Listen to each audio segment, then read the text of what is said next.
I haven't met a human alive who doesn't like history to some extent. You might say you know plenty of examples of people who don't like history, but I guarantee you they've had at some point an interest in a movie or book that was in some way historical. Maybe someone swears up and down that they hate history books and documentaries and whatnot, and then they turn around and say their favorite movie is Saving Private Ryan. That seems pretty historical to me. But then again, I'm biased. I majored in history to teach it, as silly as that is looking back on it. Of course I'm going to say people like history. But I know someone who agrees with me. Trazyn the Infinite. Necron nobility, genius, and all-around cool dude, both by the standards of Warhammer 40k and in general, believe it or not. You probably all know the basics of him, I'm sure. That is to say, you all probably know what he's famous for, stealing everyone's stuff like his life depended on it. But believe it or not, there's more to a character than the most noteworthy and fan-recognized trait. As it turns out, Trazyn actually has a lot going on for him underneath the hood. He's clever, as all thieves should be, has quite the sense of humor, and even has something that begins to approach kindness and empathy in his own messed up way. And since yours truly has finally done the unthinkable and read another 40k book, that of course being the Infinite and the Divine, I'd quite like to make a video about the fella. Let's see what he's all about, from his many archaeological treasures to the things about him that don't involve blatant thievery. I welcome all to a place in my carefully curated collection. But since I'm talking about a Necron character, I think it's fitting I talk about the sponsor of today's video, Mantis Sleep.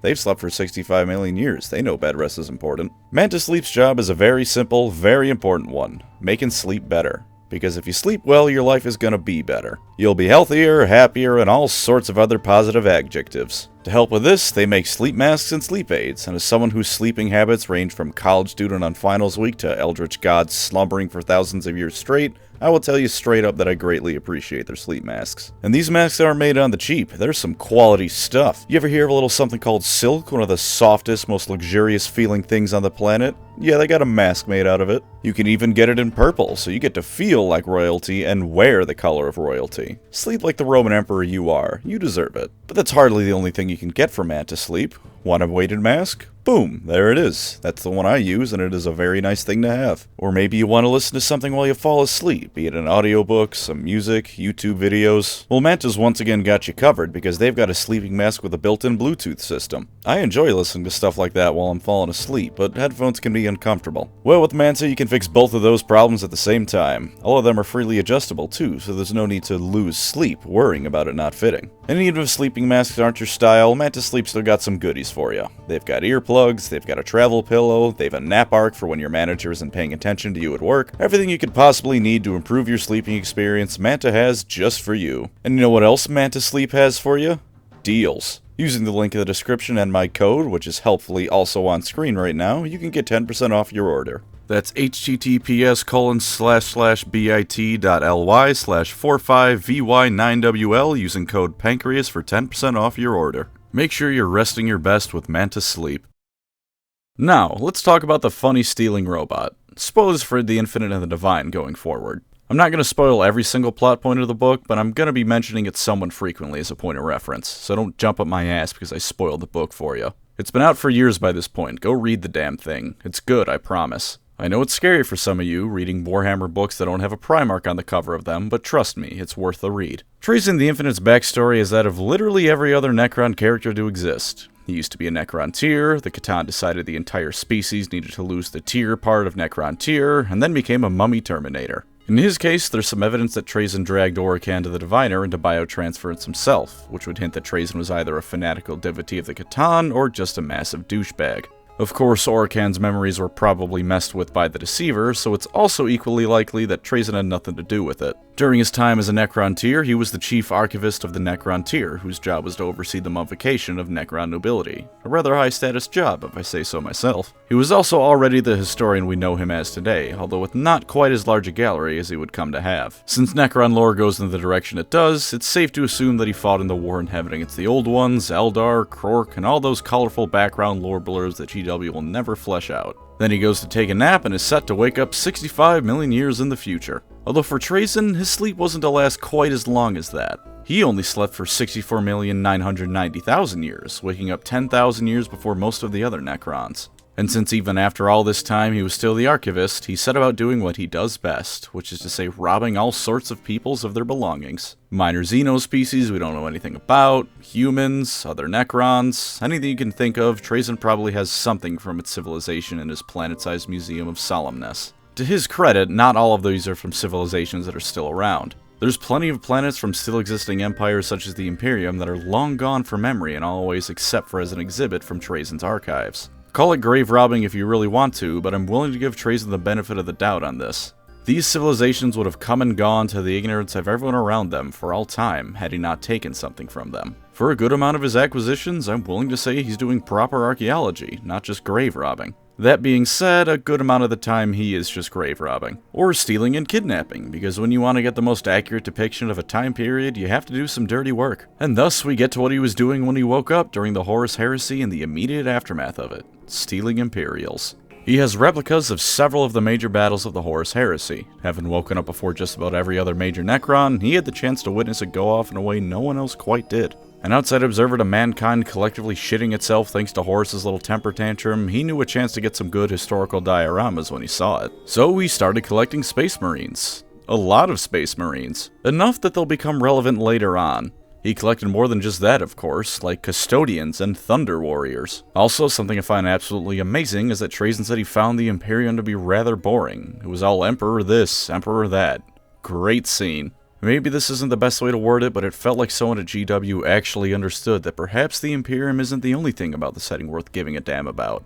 Of course, immediately after this, Trazyn thinks to himself about how the Horus Heresy was just amazing and full of drama and the coolest thing ever, so it wasn't the perfect scene, but at least GW managed to hold themselves back from stroking themselves off to completion. Or it was just too late to remove the line and they shot the guy who called the Imperium boring in an official 40k book. Could be either, really. Oh, and he also claims that he knew Guilliman and was friends with him. He told Cato Sicarius this to his face. Now, this is Trazyn. He could be lying, or he could be stretching the truth. Or he could be telling the complete truth to a Space Marine who would naturally assume he's full of it. Until him and G-Man interact in modern 40k, we probably won't ever know. Probably after Trazyn realizes an awake demigod is a lot more interesting an exhibit than a sleeping one, and goes to acquire more museum pieces, as it were. One of the most interesting things he tried to find was this artifact called the Astrarium Mysterios. What exactly it is I won't say, so you can find it out in the Infinite and the Divine for yourself, but he raids an Eldar Maiden world to get at it. The Exodites naturally do not approve of this, but the Exodites exist to lose so other factions can do cool stuff, and that's pretty much what happens. They at least managed to take out a decent portion of the force he brought with him, so they didn't just get wiped en masse like with Eldritch Omens. Or maybe I'm just not as bitter this time because it was another Xeno faction wiping the Exodites out rather than Chaos or the Imperium. This plays into the long-standing feud he has with Orican, who also very much wanted the Astrarium. This wasn't the cause of it though. They've been arguing since before they were metal men, and now that they are, all it means is that when they get angry they can dent the floorboards around them by accident when they go at it. Trazyn didn't quite grasp the full extent of what the Astrarium was after Orican stole it, at least not initially. Even throughout the first few chapters of The Infinite and the Divine, as he learns more about it, he assumed he was dealing with a replica of the real thing, though given how rabidly Orican pursued it, he caught on pretty quickly it was the real deal. What follows is essentially an entire book about an old married couple bickering back and forth amongst each other, only the married couple is a pair of Necron lords who could each level a star system in their own unique ways. Without too much spoiling, this book shows just how damn clever Trazyn is. Orican, for those who don't know, is a master time traveler, and this is relevant for two examples of Trazyn's brilliance. For one, upon learning that Orican was time traveling, he immediately took steps to counteract the problem. He listened to one of his underlings' advice on how to counteract the issue, and proceeded to take care of things in a way that was most fitting for Trazyn. Which is to say, he stole from the horde of another dynasty whose members were still entirely asleep. Hey, I said sometimes he's not just robbing people. Memes are born for a reason, and in Trazyn's case, the meme about him being a dirty thief is a lot more representative of himself as a character than the Krieg shovel meme. But the other way that Trazyn shows his brilliance is that even before he was able to counteract Orican directly, he kept outwitting him even as he traveled back in time. The incident where all this happens was when Trazyn and Orican were put on trial by a Necron council. They were a sort of interim government that existed before the Necrons would fully awake 10,000 years from then, designed to keep the peace between those who had awoken early for one reason or another, and generally make sure the Necrons weren't all killing each other for stupid blood feud reasons. Necrons being perhaps the most infighting-prone faction in 40k short of the Orcs and Chaos, this council is not without merit. Orican was trying to frame Trazyn as being the one completely at fault, and despite being able to not only completely redo the conversation, but also go back far enough to have a different Necron noble oversee proceedings each time, he couldn't get Trazyn to take the blame. In case the meaning of that went over your head, let me rephrase it just a bit. Despite having the power of infinite do-overs and the ability to basically pick whoever he wanted to be his judge, Orican could not outwit Trazyn here. So yeah, he's a smart guy, both in his ability to admit when he isn't up to snuff yet, and in just general cleverness. After that, the book follows Trazyn and Orican as they attempt to outwit each other and claim the Astrarium and the secrets it leads to which I will spoil little of. We do get to see Trazyn frequently pull off the slyest trick up his sleeve, however, which is his body-hopping ability. Trazyn can very conveniently decide that a given Necron is actually himself, taking over them and turning them into a new body for himself. He can do it to all sorts of different Necron types as well. Off the top of my head, I don't believe he ever did it to a basic Necron warrior, but that could very well just be because he didn't want to stoop that low. He's still a Necron Lord after all, the pinnacle of arrogance in this setting short of Prince Uriel. His mastery of the living metal that makes Necrons up also lets him smile and wink, funnily enough. Not really important, just a cool character trait he has. Undoubtedly lets him be the perfect little goblin whenever he wants to be one. For all the interesting stuff about the guy though, he isn't exactly the most plot-relevant character for a large portion of 40k history. He wasn't intervening in the War of the Beast like with Eldrad, for instance. He did fuck around with Cato Sicarius a bit, and he did threaten Orican with the Catan Shard, which understandably scared the hell out of him, but he wasn't a driving force or a major player in many narrative events for about 10,000 years. He was still busy, of course. His galleries only ever grew throughout all this time. He just wasn't making a point of involving himself in the biggest of battles for the fate of the universe and whatnot. Galaxy's a dangerous place after all, and if he dies, he's dead being a Necron. No soul to resurrect or possibly achieve demon princehood. That's why when he does go out, he's such a big fan of the body takeover trick of his. Even if you managed to kill him, you really didn't. There's also just plain and simple no way to corner down the real Trazyn, as it were, because he's got such mastery over living metal that he warps the Necron body he inhabits to become like his. He still looks like Trazyn no matter what body he takes over, as long as he has a couple of minutes to reforge it to his liking. He also did try and take the Spear of Vulcan from the Salamanders once, but it failed when he was given its spearhead first. It didn't kill him, of course, but he decided it wasn't worth pissing off the Salamanders anytime soon. Wait a couple of thousand years for them to all die out first, maybe. He's got the time to spare. He did make friends with one Inquisitor Valeria, however, becoming pen pals with her. Isn't that nice? It started when she briefly had to stay in his galleries, not as an exhibit, but as a visitor. She sent an invading army of a bunch of Catacan units, and he responded by sending her a letter thanking her for sending so many of them that he not only had enough to fill up an exhibit about a war they once took part in, but replaced some of the lesser specimens with the troops she sent. He thanked her for such generosity as to send so many regiments worth of museum display, and even gave her a gift alongside the letter, a Tesseract Labyrinth. She was trapped inside, but he assured her it was a novelty to people like him and herself, assuming she was smart enough to get out. She was, and they had about the closest thing an Inquisitor can get to having a friendship with a foul Xeno. She's later executed for the crime of consorting with foul Xenos, unless I'm misremembering what I read, but hey, it was probably cool while it lasted. You can't really blame Trazyn for that one either, that's just the Imperium being the Imperium. But come the 41st millennium's end, or the beginning of the 42nd, because the actual proper date in 40k doesn't mean anything, Trazyn decided he was going to get involved. No longer on the sidelines, this man. He was instead going to mostly still remain on the sidelines, but this time start throwing things from his collection at the things that were bothering him. Abaddon's 13th Black Crusade was getting revved up to go, and believe it or not, Trazyn was one of the first people to realize something big was about to happen. Not because of a spy network of connections to important people in the Imperium or anything like that, but because he stole a sacred bell belonging to an Imperial saint and it started ringing out in stasis. 13 times to be precise, and Trazyn figured that with the holy bell breaking the rules of stasis, it was either a case of chaos about to do something big or the 40k galaxy was about to have one hell of a rat problem. So he set off to the Celestial Orrery, that thing that can destroy stars with a click of a button. It can also help see the future to some extent, so after a quick chat with the Necrons there, who weren't terribly happy to see him on account of him having stolen their ship before, he's off to Cadia. But wait, I skipped something. He also tossed the sacred bell into the webway. Did he do this as part one of some grand scheme to battle chaos, or even alert the Imperium to what was coming? No. He just hoped it would be as annoying for the Eldar as it was for him. In any other scenario, I'd complain that GW was once again screwing the Eldar over for no reason, but that's just funny. Reminds me of Left 4 Dead when you see a car that says, "Do not shoot this, it'll alert the Horde," and then I immediately shot it. Yeah, I was that asshole. Anyways, Cadia. He goes there, and Belisarius Call is busy trying to figure out the Necron pylon system that's located on the planet. Call is racist, then Trazyn gives him some tips, and then he just starts letting loose with random shit in his collection. If you think that feels oddly generous, generous in action for a chronic hoarder, consider that Trazyn both perhaps wanted to play the hero for once, and the fall of Cadia was a great chance to collect all sorts of different pieces to replace him. One of those things he released was a company of Horus Heresy-era Ultramarines. Remember I said he collected enough of them that had become relevant? Well, here's the relevancy. Give some credence to Trazyn actually knowing Guilliman. Granted, I doubt they're really the best of friends if Trazyn stole some of his kids, but if nothing else, there's actual solid evidence he's at least aware of Trazyn. Of course, we know how Cadia goes. Necron pylons are activated, thank you Trazyn. The day is almost won and the Eye of Terror shut, and then Abaddon throws a hissy fit followed by more literally throwing a Blackstone fortress into the planet. RIP.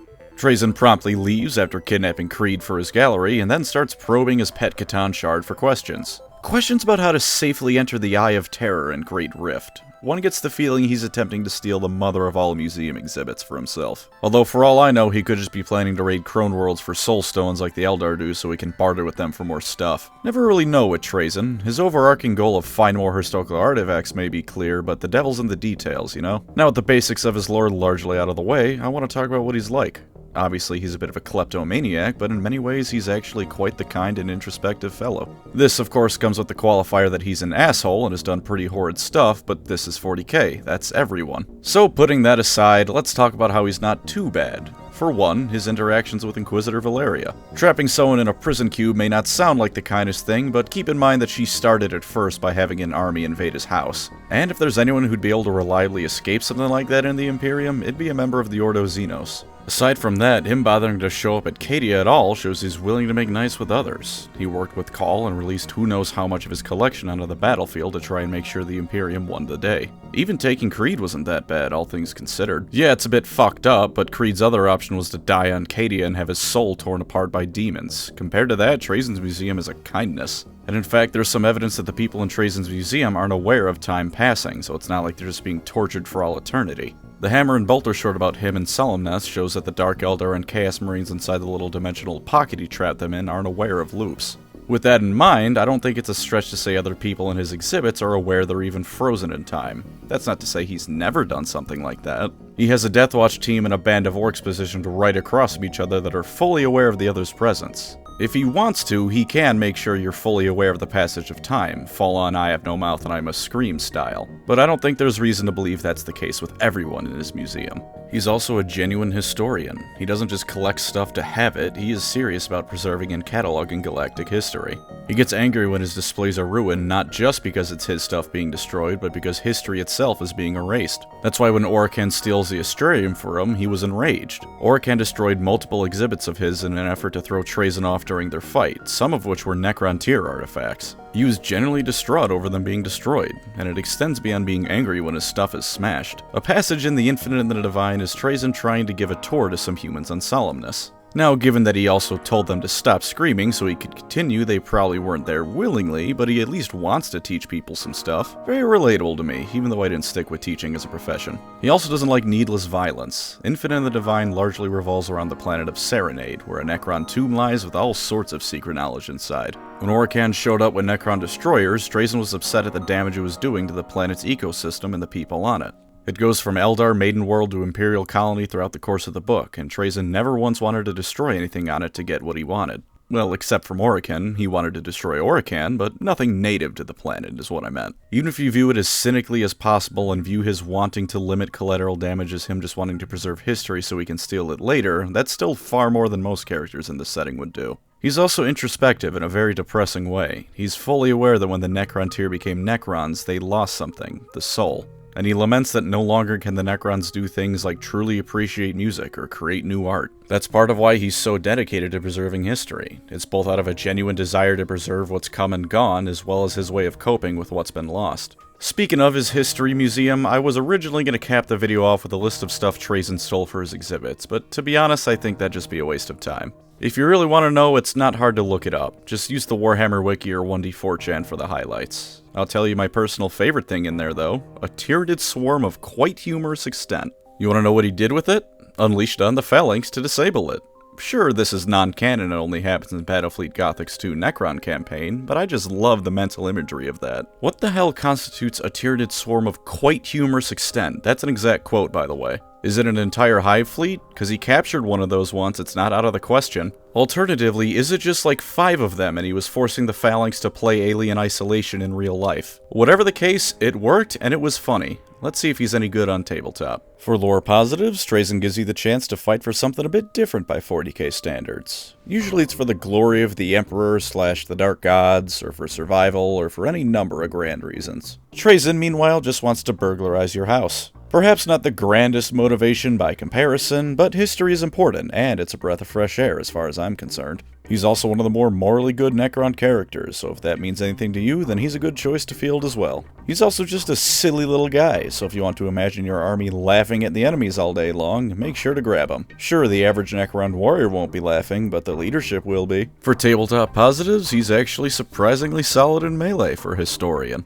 His Empathic Obliterator deals D3 wounds, and with the 2+ to hit and AP -1, he's at the very least going to be causing some damage. But if you kill a character with it, all enemy units within 6 inches of him take D3 mortal wounds. If you're fighting against a horde army and the enemy messes up their positioning, Trazyn's going to make him regret it.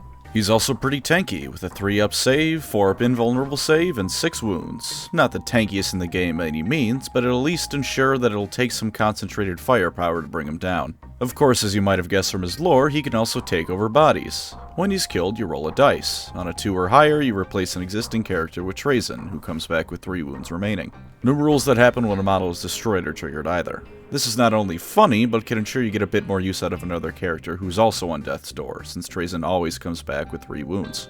He also reduces damage by 1 if he's your warlord. Not amazing, but helpful. Aside from that, he makes it a little bit cheaper to use the Dynastic Heirloom stratagem, and buffs the movement of nearby Necron core units by a little bit. For lore downsides of fielding Trazyn, in some ways his differing attitudes from 40k characters can be a bit disappointing. For instance, most every Space Marine is going to go down fighting, whereas Trazyn is going to leg it if things aren't looking too hot. I think it's a positive, but if you want the classic 40k go down fighting attitude, you won't get it with him. Really, if you don't like clever characters, you won't like Trazyn.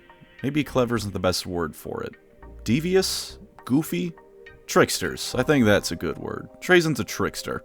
He releases Tyranid swarms on people as a prank, would happily bombard you from orbit rather than face you in proper 1v1 combat if he has no reason to, and generally isn't going to play fair if he can help it. If you want that kind of character, the Necrons do have others that fit that mold, but Trazyn certainly doesn't. Not much else to say for lore downsides. It's the history bias, what can I say? I'm not going to look down on a fellow connoisseur of the historical arts. Wow, that made me sound like a pretentious fuckwad. Anyway, time for rules downsides. First off, Trazyn has no ranged weapon, so he's got to get up to the enemy line to really do anything. He's survivable enough to probably make it past the first round of combat, but since he's a Necron, he's therefore slow, meaning he isn't going to be reaching melee terribly quickly. He also definitely shouldn't be fighting stronger characters. Throw him against the standard Commissar and the guardsmen around him are going to be taking some auto wounds. Throw him against Guilliman and you're going to watch the 90 points you spent on Trazyn evaporate in front of your eyes. Best be careful with him, otherwise who's going to collect all those museum pieces? He also doesn't do all that much for the army he's in, unfortunately, and really that's all I've got to say on his rules. It's a shame a character as fun as Trazyn is so simple on the tabletop. Throw him at lesser characters so he can get some free wounds on whatever unit they're attached to, and aside from that, keep him away from the enemy's big guns and he'll probably make his points back. For one final, non-rules related downside, his model is in resin. GW resin, which means it probably sucks and you'll accidentally clip half the model off trying to remove it from the sprue. And there's Trazyn the Infinite. I really like the guy. He's got some deep introspective moments and motivations, as well as the surface level funny meme stuff. The perfect kind of character, in my opinion. When a character is all deep, tragic thought about the setting and just general grimdark angst, they're boring. When they're just surface level meme fodder, they're annoying. Trazyn has both, and as a consequence is one of the most well-rounded characters in the setting. Certainly more interesting than a good chunk of the Primarchs. Thank you as always to my wonderful channel members. You are the unguarded valuables cabinet to my Trazyn the Infinite, giving me what I need to keep on going in between bouts of existential dread. If you'd like to support the channel, feel free to subscribe or become a member. Either way, thank you for watching and take care out there.